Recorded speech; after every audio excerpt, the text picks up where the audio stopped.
Nathanaël poussa la porte du commissariat. Une bourrasque de bruit, de papier, de cris contenus lui fouetta le visage.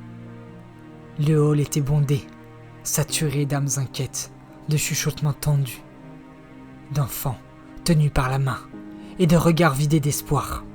Elle s'avança lentement, comme si chaque pas pesait sur le carrelage. Cela faisait longtemps qu'elle n'était plus sortie de chez elle. À vrai dire, depuis la fracture, depuis ce jour où tout avait basculé sans prévenir, et où elle avait choisi de se retirer, loin du vacarme, loin des écrans, loin des gens. Elle n'avait plus lu la moindre nouvelle. Elle avait ignoré les bulletins d'alerte, oublié le nom des dirigeants qui défilaient à la tête d'un monde qui ne la concernait plus. Elle avait préféré la mousse des arbres à la poussière des journaux. Sur les murs, une grande pancarte grinçait dans son silence. Le pensionnat, un avenir meilleur pour nos enfants. Ça sonnait faux. Faux, comme un rire enregistré. Faux, comme un ça va, usité. Devant elle, deux mères aux yeux cernés d'angoisse discutaient à voix basse. Leurs bras vides tremblaient, leur bouche déversait la tristesse d'être séparées de leurs enfants.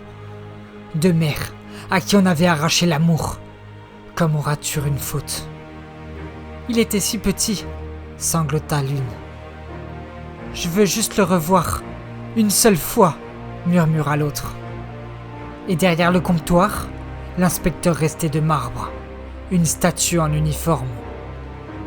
Il devait être de ceux à qui l'on a arraché le cœur à la naissance.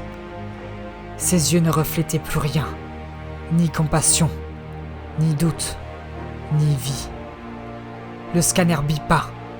Les deux femmes posèrent leurs doigts tremblants sur le capteur, et comme des automates, on leur demanda de circuler. C'en fut trop. Le cœur de Nathanaël claqua dans sa poitrine. Elle sortit brusquement. L'air extérieur était plus glacial encore que l'intérieur du bâtiment, mais au moins, il était vrai. Enfin, il semblait vrai. Le ciel avait la couleur du plomb. Elle retrouva la voiture. Le garçon l'attendait, recroquevillé sur le siège, son doigt traçant des dessins invisibles sur la buée des vitres. Elle monta, sans dire un mot. Puis, elle fit démarrer le moteur. L'aiguille du compteur s'éleva doucement, comme le pouls d'un cœur qu'on réanime. Ils quittèrent le centre-ville. Les néons devinrent des arbres, les buildings, des collines. La ville, enfin, s'était transformée en un souvenir. Dans le rétroviseur, Nathanaël l'observait. Ses yeux grands ouverts scrutaient le monde, comme s'il venait de naître. Elle inspira doucement, puis parla, d'une voix rassurante. « Dis-moi, as-tu un souvenir ? N'importe quoi.